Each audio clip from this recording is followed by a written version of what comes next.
দাদা এত সুন্দর আখ আপনি তৈরি করেছেন, তো এই সব জাত কোথা থেকে এনেছেন দাদা?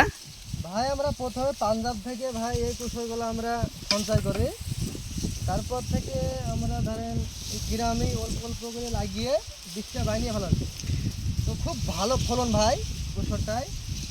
আমাদের কোনো বছর ভাই মানে ফেলে না, নিরাশ করে না, সেজন্য আমরা প্রত্যেক বছর এই কুশলটা নিয়ম মতন করি।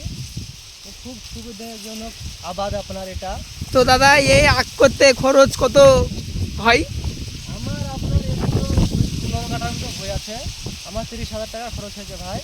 আমার মোটামুটি 1.5 লাখ 2 লাখ মতন বেচাকেনা করবো 21-টা। আপনার এটা কাটার পর আবার আপনার মোটামুটি 5 থেকে 6 মাস থাকবে ভুয়ে। একবার কাটবো, তারপরে আবার একবার আমরা বানাতে দেবো কুশলটা। তো এই আখ আপনি বিক্রি করেন কোথায়? আমাদের বড় বড় ভাই পার্টি আছে, বাইরে থেকে আসে, ওরা ঠিকাদারে নিয়ে যায় এই কুশলটা। খুব সুন্দর কুশল ভাই, খেতে নরম আর সুস্বাদু ভালো, সেজন্য বাইরে থেকে পার্টি এসে নিয়ে যায়। আপনাদের যদি কারো লাগে যোগাযোগ করবেন। কুশলটা দেখান ভাই, পুরো কুশলটা দেখান। হ্যাঁ, তো দেখুন এই দেখান ভাই। সেই কুশোর এই জাত, এখন এই জাতের নাম জানা যায়নি, তবে কৃষক ভাই বলল এই এই খুব সুস্বাদু কুশোর এবং ফলন খুব ভালো হয়।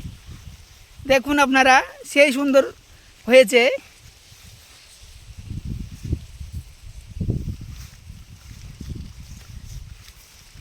দেখতে পাচ্ছেন সে ধরনের আখ। একটু ভিতরে দেখে ঢুকে ওই সাইড দিয়ে দেখান ভাই। হ্যাঁ, আমরা ঘুরে ঘুরে দেখাচ্ছি আপনাদেরকে। নিচটা কিভাবে বেঁধে রেখেছি, ওপরটা দেখুন। বাতাসে সেজন্য আওলা ঝালা হয়ে যাবে, তো সেজন্য আমরা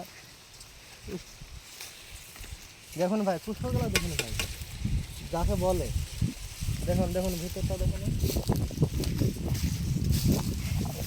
ভাই, দেখতে অসাধারণ। দেখুন কিভাবে চাষ করা হয়, ভিতরটা দেখুন আপনারা। পুরো জল না জমে তার জন্য ড্রেন করে দেওয়া হয়েছে। বানিয়ে দেওয়া হয়েছে। হ্যাঁ, আবার দেখুন বাঁশ দিয়ে বেঁধে দেওয়া হয়েছে যেন হাওয়াতে না পড়ে।